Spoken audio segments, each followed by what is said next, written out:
ओम श्री परमात्मने नमः। श्री रामचंद्राय नमः। श्री सीतापते नमः। जय श्री राम। अ, रामेति रामभद्रेति रामचंद्रेति वा स्मरन् नरो न लिप्यते पापे भुक्तिं मुक्तिं च विदन्ति। श्री राम राम रघुनंदन राम राम। श्री राम राम भरताग्रज राम राम। श्री राम राम रणकरकस राम राम। श्री राम राम शरणं भव राम राम। जय श्री सीताराम। आज श्रीमद् वाल्मीकि रामायण के किष्किंधा कांड में 25वें सर्ग का अध्ययन करेंगे। 25वें सर्ग में लक्ष्मण सहित श्री राम का सुग्रीव, तारा और अंगद को समझाना तथा वाली के दाह संस्कार के लिए आज्ञा प्रदान करना और फिर तारा आदि सब वानरों का वाली के शव को शमशान भूमि में ले जाकर अंगद के द्वारा उसका दाह संस्कार करना तथा उसे जलांजलि देने का वर्णन है। और इस श्लोक का प्रथम श्लोक इस प्रकार है। सह सुग्रीवं च तारां च सांगदां सह लक्ष्मणः समानशोकः काकुत्स्थः शान्त्यवनिन्दम् अब्रवीत्। अर्थात लक्ष्मण सहित श्री रामचंद्र जी सुग्रीव आदि के शोक से उनके समान ही दुखी थे। उन्होंने सुग्रीव और तारा को सांत्वना देते हुए इस प्रकार कहा कि शोक संताप करने से मरे हुए जीवों की कोई भलाई नहीं होती। अतः अब आगे जो कर्तव्य है उसको तुम्हें विधि पूर्वक संपन्न करना चाहिए। अब तुम सब लोग बहुत आंसू बहा चुके, अब उसकी आवश्यकता नहीं है। लोकाचार का भी पालन होना चाहिए। समय बताकर कोई भी विहित कर्म नहीं किया जा सकता, क्योंकि उचित समय पर न किया जाए तो उस कर्म का कोई फल नहीं होता। जगत में नियति अथवा काल ही सबका कारण है। वही समस्त कर्मों का साधन है और काल ही समस्त प्राणियों को विभिन्न कर्मों में नियुक्त करने का कारण है, क्योंकि वही सबका प्रवर्तक है। कोई भी पुरुष न तो स्वतंत्रता पूर्वक किसी काम को कर सकता है और न किसी दूसरे को ही उसमें लगाने की शक्ति रखता है। सारा जगत स्वभाव के अधीन है और स्वभाव का आधार काल है। काल भी काल का अर्थात अपनी की हुई व्यवस्था का उल्लंघन नहीं करता। वह काल कभी क्षीण नहीं होता। स्वभाव अथवा प्रारब्ध को, प्रारब्ध कर्म को पाकर कोई भी उसका उल्लंघन नहीं करता। काल का किसी के साथ भाईचारे का, मित्रता अथवा जात बिरादरी का संबंध नहीं है। उसको वश में करने वाला कोई उपाय नहीं है तथा उस पर किसी का पराक्रम नहीं चलता। काल स्वरूप भगवान काल जीव के भी वश में नहीं है। अतः साधुदर्शी विवेकी पुरुष को सब कुछ और काल का ही परिणाम समझना चाहिए।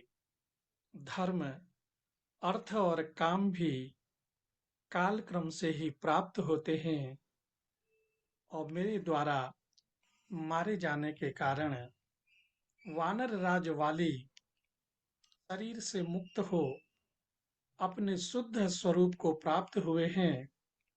नीति शास्त्र के अनुसार साम, दान और अर्थ के समुचित प्रयोग से मिलने वाले जो पवित्र कर्म हैं वे उन्हें सभी प्राप्त हो गए हैं। महात्मा वाली ने पहले अपने धर्म के संयोग से जिस पर विजय पाई थी उसी स्वर्ग को इस समय युद्ध में प्राणों की रक्षा न करके उन्होंने अपने हाथ में कर लिया है। यही सर्वश्रेष्ठ गति है जिसे वानरों के सरदार वाली ने प्राप्त किया है। अतः अब उसके लिए शोक करना व्यर्थ है। इस समय तुम्हारे सामने जो कर्तव्य उपस्थित है उसे पूरा करो। श्री रामचंद्र जी की बात समाप्त होने पर शत्रु वीरों का संहार करने वाले लक्ष्मण ने जिनकी विवेक शक्ति नष्ट हो गई थी उन सुग्रीव से नम्रता पूर्वक इस प्रकार कहा, सुग्रीव, अब तुम अंगद और तारा के साथ रहकर वाली के दाह संस्कार संबंधी प्रेत कार्य करो। सेवकों को आज्ञा दो वे बाली के दाह संस्कार के निमित्त प्रचुर मात्रा में सूखी लकड़ियां और दिव्य चंदन ले आवें। अंगद का चित्त बहुत दुखी हो गया है। इन्हें धैर्य बधाओ। तुम अपने मन में मूढ़ता न लाओ। किंग कर्तव्य विमूढ़ न बनो, क्योंकि यह सारा नगर तुम्हारे अधीन है। अंगद पुष्पमाला, नाना प्रकार के वस्त्र, घी, तेल, सुगंधित पदार्थ तथा अन्य सामान जिनकी अभी आवश्यकता है स्वयं ले आवें। तारा, तुम शीघ्र जाकर वेग पूर्वक एक पालकी ले आओ, क्योंकि तारा नहीं, यहाँ पर तार लिखा है। तार एक वानर का नाम है जो सुग्रीव की सेना में अति बलशाली वानर है। तो इसमें लिखा है कि तार, तुम शीघ्र जाकर वेग पूर्वक एक पालकी ले आओ, क्योंकि इस समय अधिक फुर्ती दिखानी चाहिए। ऐसे अवसर पर वही लाभदायक होती है। पालकी को उठाकर ले चलने के योग्य जो बलवान एवं समर्थ बानर हों वे तैयार हो जाएं। वे ही वाली को यहाँ से शमशान भूमि में ले चलेंगे। और सुग्रीव से ऐसा कहकर शत्रु वीरों का संहार करने वाले सुमित्रा नंदन लक्ष्मण अपने भाई के पास जाकर खड़े हो गए। लक्ष्मण की बात सुनकर तार के मन में हड़बड़ी मच गई। वह शिविका ले आने के लिए शीघ्रतापूर्वक किष्किंधा नामक गुफा में गया। वहां से शिविका ढोने के योग्य शूरवीर वानरों द्वारा कंधों पर उठाई हुई उस शिविका को साथ लेकर तार तुरंत ही लौट आया। वह दिव्य पालकी रथ के समान बनी हुई थी। उसके बीच में राजा के बैठने का उत्तम साधन था, उत्तम आसन था, और जिसमें शिल्पियों द्वारा कृत्रिम पक्षी और वृक्ष बनाए गए थे, जो उस पालकी को विचित्र शोभा से संपन्न बना रहे थे। वह शिविका चित्र के रूप में बने हुए पैदल सिपाहियों से भरी प्रतीत होती थी। उसकी निर्माण कला सब ओर से बड़ी सुंदर दिखाई देती थी। देखने में वह सिद्धों के विमान सी प्रतीत होती थी। उसमें कई खिड़कियां बनी हुई थी, जिसमें जालियां लगी हुई थीं। कारीगरों ने उस पालकी को बहुत सुंदर बनाने का प्रयत्न किया था। उसका एक-एक भाग बड़ा सुघड़ बनाया गया था। आकार में वह बहुत बड़ी थी। उसमें लकड़ियों के क्रीड़ा पर्वत बने हुए थे। वह मनोहर शिल्प कर्म से सुशोभित थी। सुंदर आभूषण और हारों से उसको सजाया गया था। विचित्र फूलों से उसकी शोभा बढ़ाई गई थी। शिल्पियों द्वारा निर्मित गुफा और वन से वह संयुक्त थी तथा लाल चंदन द्वारा उसे विभूषित किया गया था। नाना प्रकार के पुष्प समूहों द्वारा वह सब ओर से आच्छादित थी। तथा तथा प्रातः काल के सूर्य की भांति अरुण कांति देने वाली दीप्तिमती पद्ममालाओं से अलंकृत थी। ऐसी पालकी का अवलोकन करके श्री रामचंद्र जी ने लक्ष्मण की ओर देखते हुए कहा कि अब बाली को शीघ्र ही यहाँ से शमशान भूमि में ले जाया जाए और उसका प्रेत कार्य किया जाए। तब अंगद के साथ करुण क्रंदन करते हुए सुग्रीव ने बाली के शव को उठाकर उस शिविका में रखा। मृत बाली को शिविका में चढ़ाकर उन्हें नाना प्रकार के अलंकारों, फूलों के गजरों और भांति-भांति के वस्त्रों से विभूषित किया गया। तदनंतर वानरों के स्वामी राजा सुग्रीव ने आज्ञा दी कि मेरे बड़े भाई का और्ध्वदेहिक संस्कार शास्त्रानुकूल विधि से संपन्न किया जाए। आगे आगे बहुत से बानर नाना प्रकार के और बहुसंख्यक रत्न लुटाते हुए चलें। उनके पीछे शिविका चले। इधर इस भूतल पर राजाओं के और्ध्वदेहिक संस्कार उनकी बढ़ी हुई समृद्धि के अनुसार जैसे धूमधाम से होते देखी जाती है, उसी प्रकार अधिक धन लगाकर सब वानर अपने स्वामी महाराज वाली का अंत्येष्टि संस्कार करें।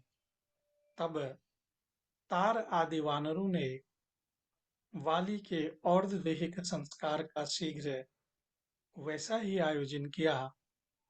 जिनके बांधव बाली मारे गए थे, वे सब के सब बानर अंगद को हृदय से लगाकर शीघ्रता पूर्वक वहां से रोते हुए शव के साथ चले।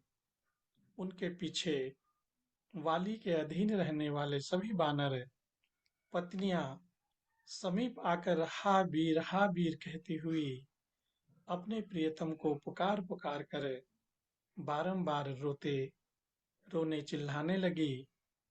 और जिनके जीवन धन का वध किया गया था, वे तारा आदि सब वानरियां करुण स्वर से विलाप करती हुई अपने स्वामी के पीछे पीछे चलने लगी और वन के भीतर रोती हुई उस वानर बंधु ने रोदन शब्द से गूंजते हुए वन और पर्वत भी सब ओर रोते हुए से प्रतीत होते थे। पहाड़ी पहाड़ी नदी तुंगभद्रा के एकांत तट पर जो जल से घिरा हुआ था, पहुंचकर बहुत से वनचारी वानरों ने एक चिता तैयार की। यहाँ पर पहाड़ी नदी तुंगभद्रा का जो नाम आया है, उसके बारे में लिखा है कि यह नदी सह्य पर्वत से निकलकर किष्किंधा की पर्वत मालाओं के बीच बहती हुई कृष्णा नदी में जा मिली।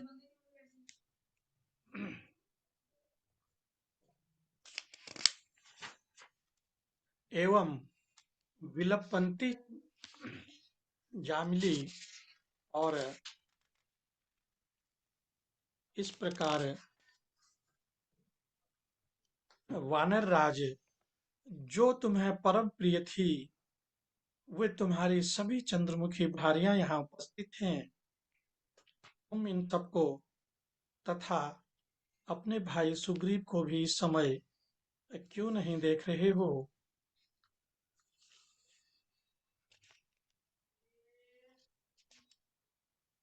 और उसके बाद वानर राज को देखकर प्रजा आदि समस्त प्रकृतियों ने, नहीं ये मैं थोड़ा गलत पढ़ रहा हूँ, और इसमें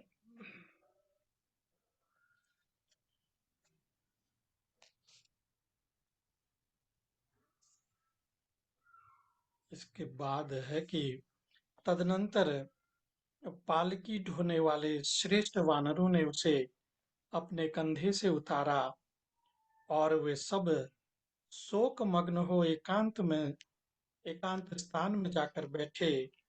तत्पश्चात तारा ने शिविका में सुलाए हुए अपने पति के शव को देखकर उनके मस्तक को अपनी गोद में लिया और अत्यंत दुखी होकर वह विलाप करने लगी। हा वानरों के महाराज, हा मेरे दयालु प्राणनाथ, हा परम पूजनीय महाबाहु वीर, हा मेरे प्रियतम, एक बार मेरी ओर देखो तो सही। इस शोक पीड़ित दासी की ओर तुम दृष्टिपात क्यों नहीं करते हो? दूसरों की दूसरों को मान देने वाले प्राण बल्लभ, प्राणों के निकल जाने पर भी तुम्हारा मुख जीवित अवस्था की भांति अस्ताचलवर्ती सूर्य के समान अरुण प्रभा से युक्त एवं प्रसन्न दिखाई देता है। वानरराज, श्री राम के रूप में यह काल ही तुम्हें खींच कर लिए जा रहा है, जिससे जिसने युद्ध के मैदान में एक ही बाण मारकर हम सबको विधवा बना दिया। महाराज, ये तुम्हारी प्यारी वानरियां जो वानरों की भांति उछलकर चलना नहीं जानती हैं, तुम्हारे पीछे पीछे बहुत दूर के मार्ग पर पैदल ही चली आई हैं। इस बात को क्या तुम नहीं जानते? वानरराज, जो तुम्हें परम प्रिय थी, वे तुम्हारी सभी चंद्रमुखी भार्याएं यहाँ उपस्थित हैं। तुम इन सबको तथा अपने भाई सुग्रीव को भी इस समय क्यों नहीं देख रहे हो? राजन, ये तार आदि तुम्हारे सचिव तथा ये पूर्ववासी जन तुम्हें चारों ओर से घेर कर दुखी हो रहे हैं। शत्रुदमन, आप पहले की भांति इन मंत्रियों को विदा कर दीजिए, फिर हम सब प्रेरणोन्मत्त होकर इन वनों में आपके साथ क्रीड़ा करेंगी। और पति के शोक में डूबी हुई तारा को इस प्रकार विलाप करती देख उस समय शोक से दुर्बल हुई अन्य वानरियों ने उसे उठाया। उसके बाद संताप पीड़ित इंद्रियों वाले अंगद ने रोते हुए सुग्रीव की सहायता से पिता को चिता पर रखा। फिर शास्त्रीय विधि के अनुसार उसमें आग लगाकर उन्होंने उसकी प्रदक्षिणा की। उसके बाद यह सोचकर कि मेरे पिता लंबी यात्रा के लिए प्रस्थित हुए हैं, अंगद की सारी इंद्रियां शोक से व्याकुल हो उठीं। इस प्रकार विधिवत बालिका दाह संस्कार करके सभी वानर जलांजलि देने के लिए पवित्र जल से भरी हुई कल्याणमयी तुंगभद्रा नदी के तट पर आए। वहां अंगद को आगे रखकर सुग्रीव और तारा सहित सभी वानरों ने वाली के लिए एक साथ जलांजलि दी और दुखी होते हुए सुग्रीव के साथ ही उन्हीं के समान शोकग्रस्त एवं दुखी हो महाबली श्री राम ने वाली के समस्त प्रेत कार्य करवाए और इस प्रकार इक्ष्वाकु वंश शिरोमणि श्री राम के बाण से मारे गए श्रेष्ठ पराक्रमी और प्रज्वलित अग्नि के समान तेजस्वी सुविख्यात वाली का दाह संस्कार करके सुग्रीव उस समय लक्ष्मण सहित श्री राम के पास आए और इस प्रकार श्री वाल्मीकि निर्मित आर्ष रामायण आदि काव्य के किष्किंधा कांड में 25वां सर्ग पूरा हुआ और अब हम 26वें सर्ग का अध्ययन करेंगे।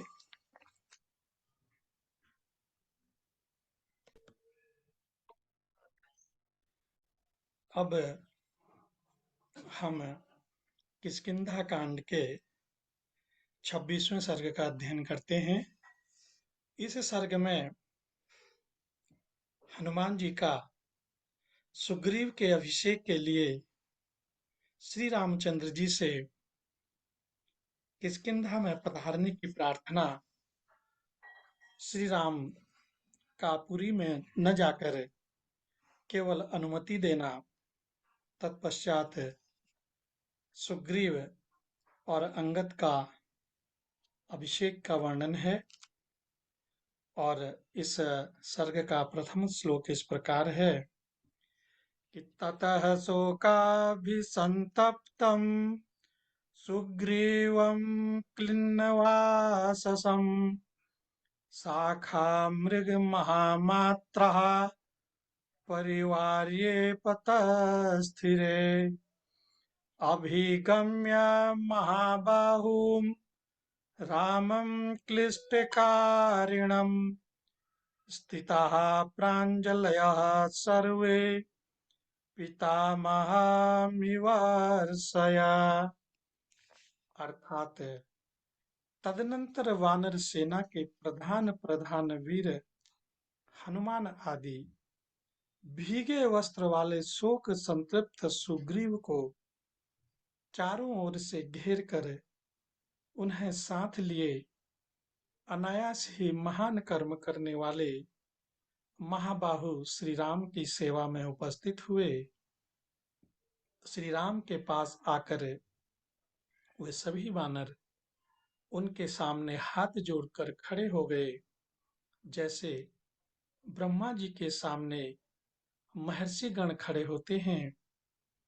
तत्पश्चात सुवर्णमय मेरु पर्वत के समान सुंदर एवं विशाल शरीर वाले वायुपुत्र हनुमान जी, जिनका मुख प्रातः काल के सूर्य की भांति अरुण प्रभा से प्रकाशित हो रहा था, दोनों हाथ जोड़कर बोले कि ककुतस्य कुलनंदन, आपकी कृपा से सुग्रीव को सुंदर दाढ़ वाले पूर्ण बलशाली और महामनस्वी वानरों का यह विशाल साम्राज्य प्राप्त हुआ, जो इनके बाप दादों के समय से चला आ रहा है।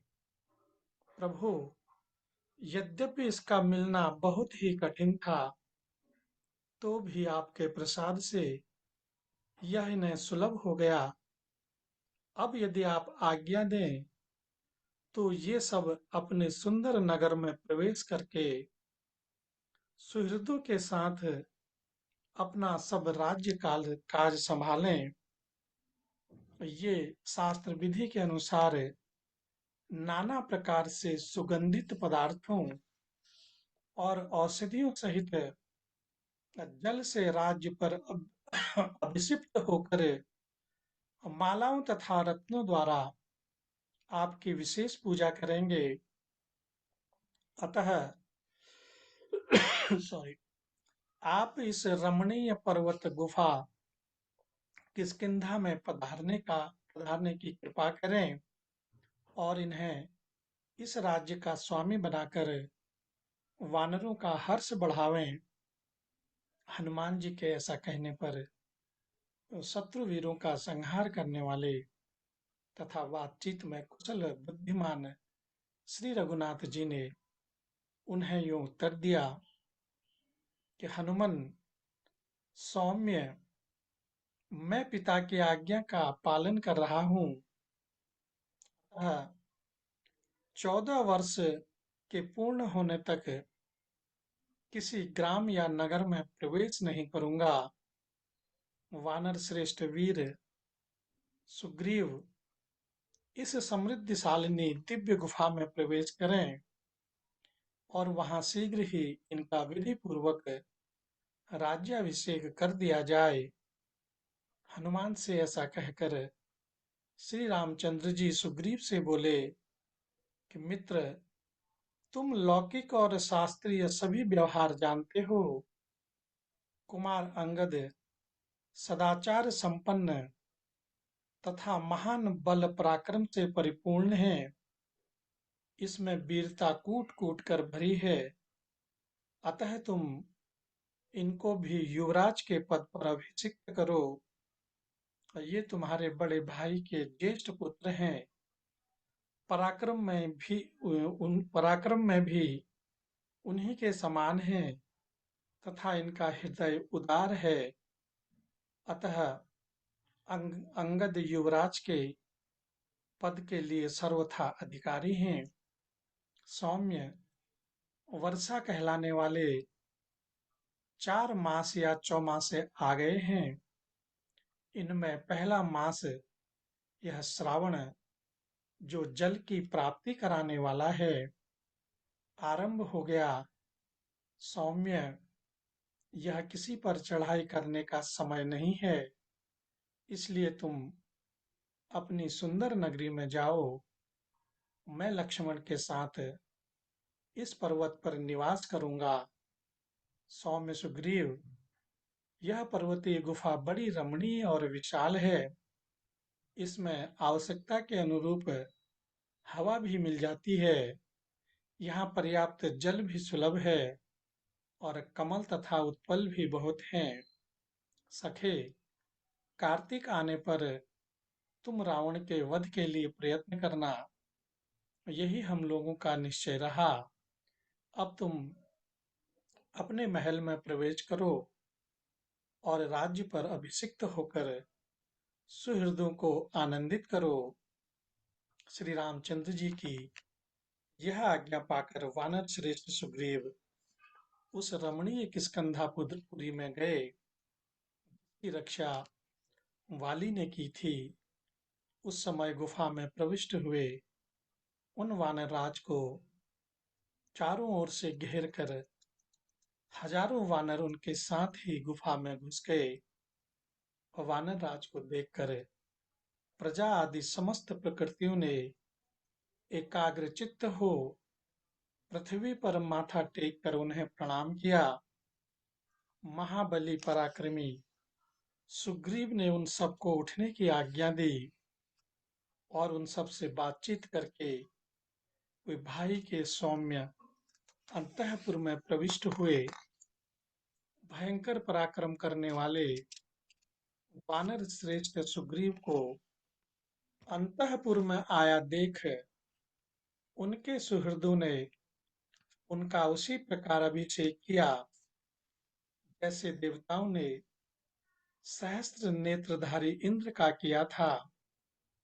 पहले तो वे सब लोग उनके लिए सुवर्ण भूषित श्वेत छत्र, सोने की डांडी वाले 2 सफेद चंवर, सब प्रकार के रत्न, बीज और औषधियां, दूध वाले वृक्षों के नीचे लटकने वाली जटाएं, श्वेत पुष्प, श्वेत वस्त्र, श्वेत अनुलेपन, जल और थल में होने वाले सुगंधित फूलों की मालाएं, दिव्य चंदन, नाना प्रकार के बहुत से सुगंधित पदार्थ, अक्षत, सोना, प्रियंग अथवा कंगनी, मधु, घी, दही, व्याघ्र चर्म, सुंदर एवं बहुमूल्य जूते, अंगराग, गोरी गोरोचन और मैंसिल आदि सामग्री लेकर वहां उपस्थित हुए और साथ ही हर्ष से भरी हुई 16 सुंदरी कन्याएं भी सुग्रीव के पास आईं। तदनंतर उन सब ने श्रेष्ठ ब्राह्मणों को नाना प्रकार के रत्न, वस्त्र और भक्ष्य पदार्थों से संतुष्ट करके वानर श्रेष्ठ सुग्रीव का विधि पूर्वक अभिषेक कार्य आरंभ किया। मंत्रवेत्ता पुरुषों ने वेदों पर अग्नि की स्थापना करके उसे प्रज्वलित किया और अग्निवेदी के चारों ओर कुश बिछाए। फिर अग्नि का संस्कार करके मंत्रपूत हविष्य के द्वारा प्रज्वलित अग्नि में आहुति दी। तत्पश्चात रंग बिरंगी पुष्पमालाओं से सुशोभित रमणीय अट्टालिका पर एक सोने का सिंहासन रखा गया और उस पर सुंदर बिछौना बिछाकर उसके ऊपर सुग्रीव को पूर्वाभिमुख करके विधिवत मंत्रोच्चारण करके बहुत बिठाया गया।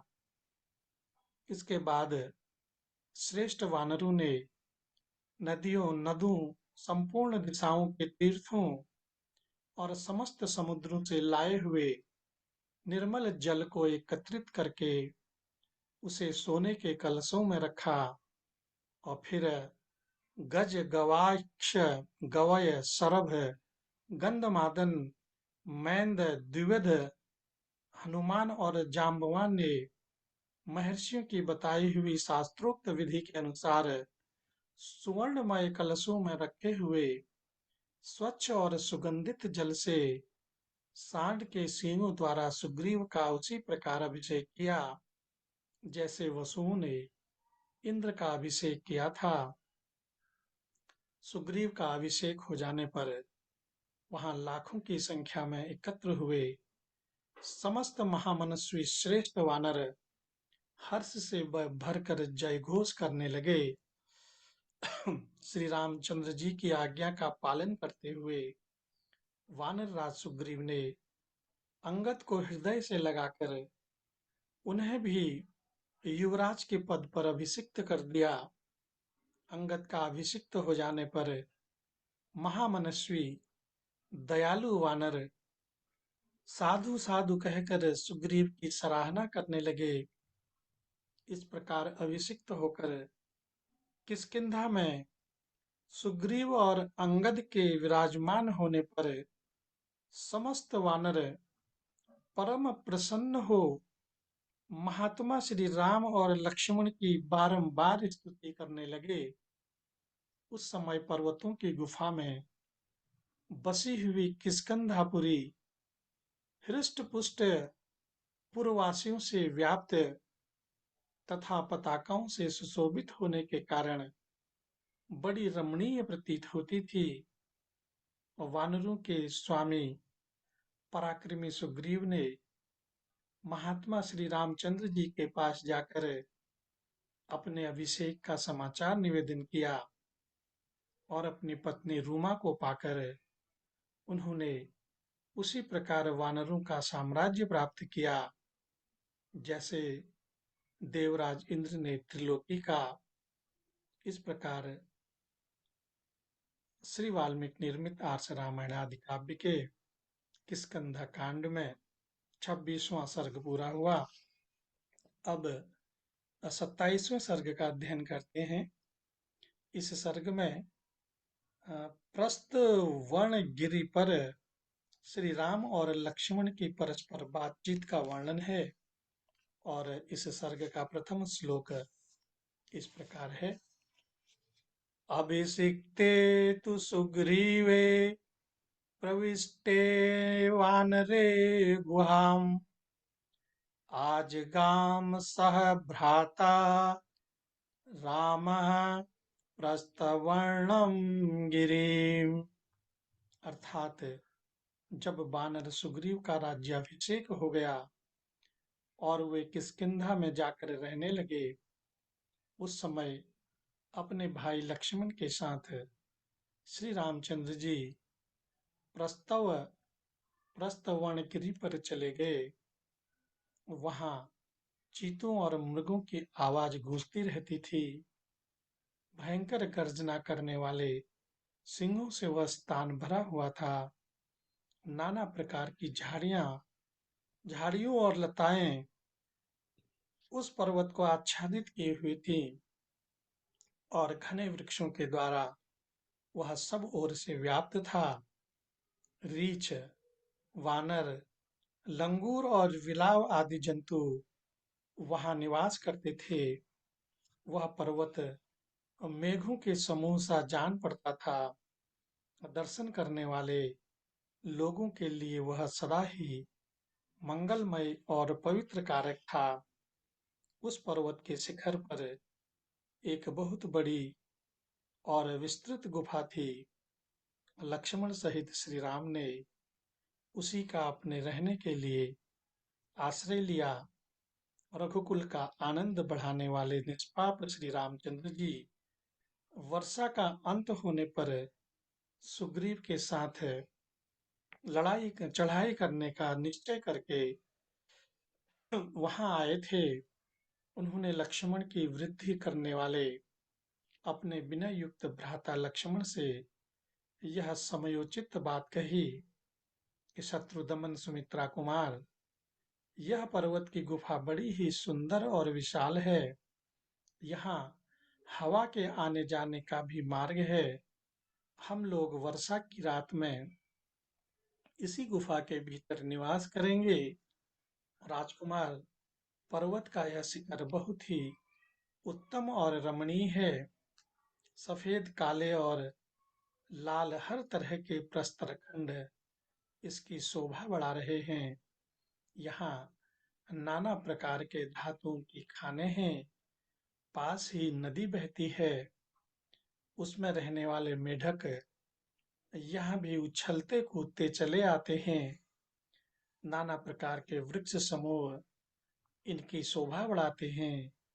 सुंदर और विचित्र लताओं से यह शैल शिखर हरा भरा दिखाई देता है और भांति भांति के पक्षी यहाँ चहक रहे हैं और सुंदर मोरों की मीठी बोली गूंज रही है। मालती और कुंद की झाड़ियां, सिंधुवार, शिरीष, कदम्ब, अर्जुन और सर्ज के फूले हुए वृक्ष स्थान की शोभा बढ़ा रहे हैं। राजकुमार, यह पुष्करिणी खिले हुए कमलों से अलंकृत हो बड़ी रमणीय दिखाई देती है। यह हम लोगों की गुफा से अधिक दूर नहीं होगी।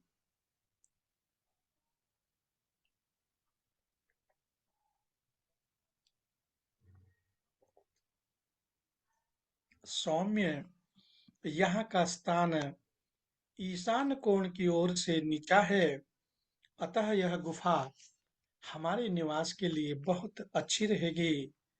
पश्चिम दक्षिण के कोण की ओर से ऊंची यह गुफा हवा और वर्षा से बचाने के लिए अच्छी होगी।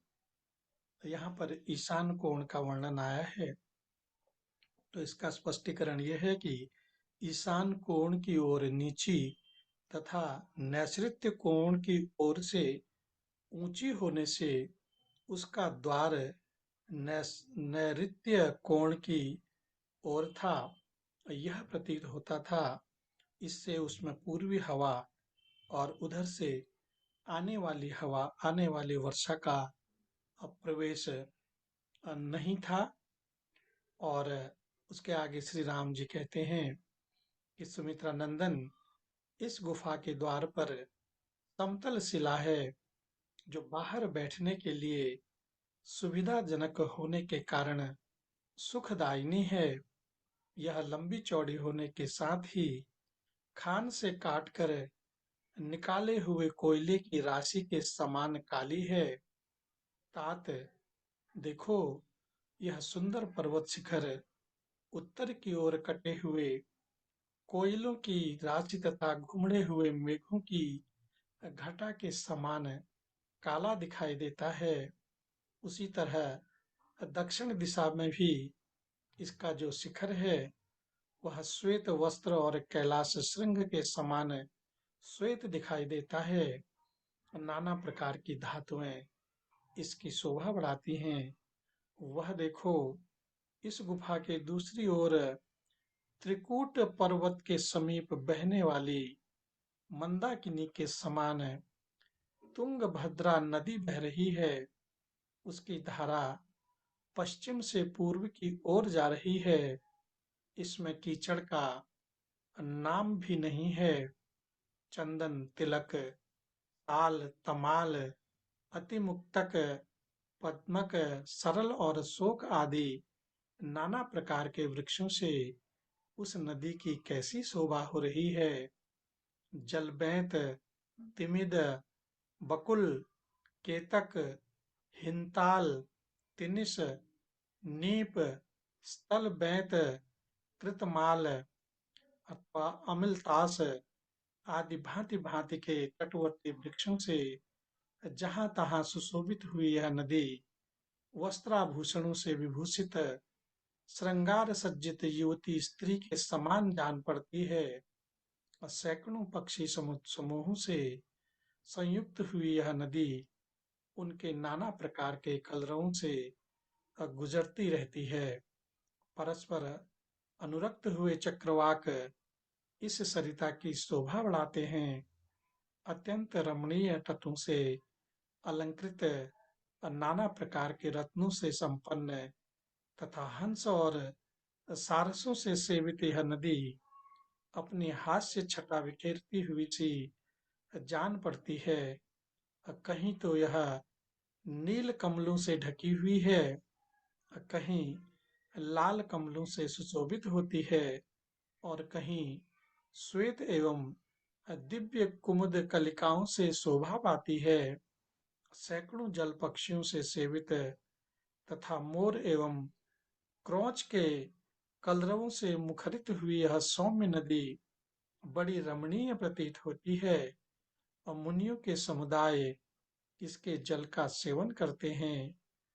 और वह देखो, अर्जुन और चंदन वृक्षों की पंक्तियां कितनी सुंदर दिखाई देती हैं। मालूम होता है ये मन के संकल्प के साथ ही प्रकट हो गई हैं। शत्रुसूदन, सुमित्रा कुमार, यह स्थान अत्यंत रमणीय और अद्भुत है। यहाँ हम लोगों का मन खूब लगेगा, अतः यहाँ रहना ठीक होगा। राजकुमार, विचित्र काननों से सुशोभित सुग्रीव की रमणीय किष्किंधापुरी भी यहाँ से अधिक दूर नहीं होगी। विजयी वीरों में श्रेष्ठ लक्ष्मण मृदंग की मधुर ध्वनि के साथ गरजते हुए वानरों के गीत और वाद्य का गंभीर घोष यहाँ से सुनाई देता है। निश्चय ही कपिश्रेष्ठ सुग्रीव अपनी पत्नी को पाकर राज्य को हस्तगत करके और बड़ी भारी लक्ष्मी पर अधिकार प्राप्त करके सुहृदों के साथ आनंदोत्सव मना रहे हैं। ऐसा कहकर श्री रामचंद्र जी लक्ष्मण के साथ उस प्रस्तवन पर्वत पर, जहाँ बहुत सी कंदराओं और कुंजों के दर्शन होते थे, निवास करने लगे। यद्यपि उस पर्वत पर परम सुख प्रदान करने वाले अब बहुत से फल फूल आदि आवश्यक पदार्थ थे, तथापि राक्षस द्वारा हरी गई प्राणों से भी बढ़कर आदरणीय सीता का स्मरण करते हुए भगवान श्री राम को वहां तनिक भी सुख नहीं मिला। और विशेषतः उदयाचल पर उदित हुए देव चंद्रदेव का दर्शन करके रात में सैया पर लेट जाने पर भी उन्हें नींद नहीं आती थी और सीता के वियोग जनित शोक से आंसू बहाते हुए वह अचेत हो जाते थे और श्री राम को निरंतर शोक मग्न रहकर चिंता करते देख उनके दुख में समान रूप से भाग लेने वाले भाई लक्ष्मण ने उनसे विनय पूर्वक कहा, वीर, इस प्रकार व्यथित होने से कोई लाभ नहीं है, अतः आपको शोक नहीं करना चाहिए, क्योंकि शोक करने वाले पुरुष के सभी मनोरथ नष्ट हो जाते हैं। यह बात आपसे छिपी नहीं है। रघुनंदन, आप जगत में कर्मठ वीर तथा देवताओं का समादर करने वाले हैं, आस्तिक, धर्मात्मा और उद्योगी हैं।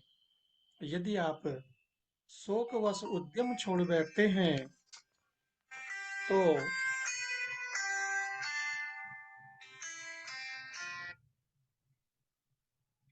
पराक्रम के स्थान स्वरूप सम्रांगण में कुटिल कर्म करने वाले उस शत्रु का, जो विशेषतः राक्षस है, वध करने में समर्थ न हो सकेंगे। अतः आप अपने शोक को जड़ से उखाड़ फेंकिए और उद्योग के विचार को स्थिर कीजिए। तभी आप परिवार सहित उस राक्षस का विनाश कर सकते हैं। काकुत्स्थ, आप तो समुद्र, वन और पर्वतों सहित समूची इस पृथ्वी को भी उलट सकते हैं। फिर रावण का संहार करना आपके लिए कौन बड़ी बात है। यहाँ वर्षा काल आ गया है, अब शरद ऋतु की प्रतीक्षा कीजिए।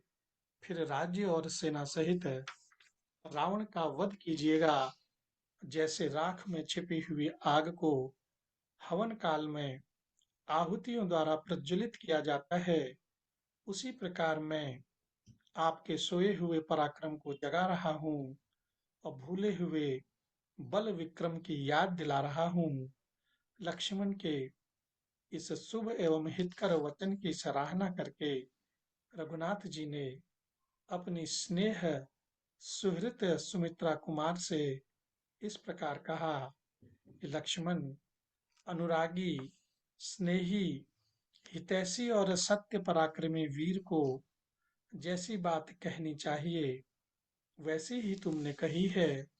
लो, सब तरह के काम बिगाड़ने वाले शोक को मैंने त्याग दिया। अब मैं पराक्रम विषयक दुर्धर्ष तेज को प्रोत्साहित करता हूँ, अर्थात बढ़ाता हूँ। तुम्हारी बात मान लेता हूँ। सुग्रीव के प्रसन्न होकर सहायता करने और नदियों के जल के स्वच्छ होने की बाट देखता हुआ मैं शरद काल की प्रतीक्षा करूंगा। जो वीर पुरुष किसी के उपकार से उपकृत होता है, वह प्रत्युपकार करके उसका बदला अवश्य चुकाता है।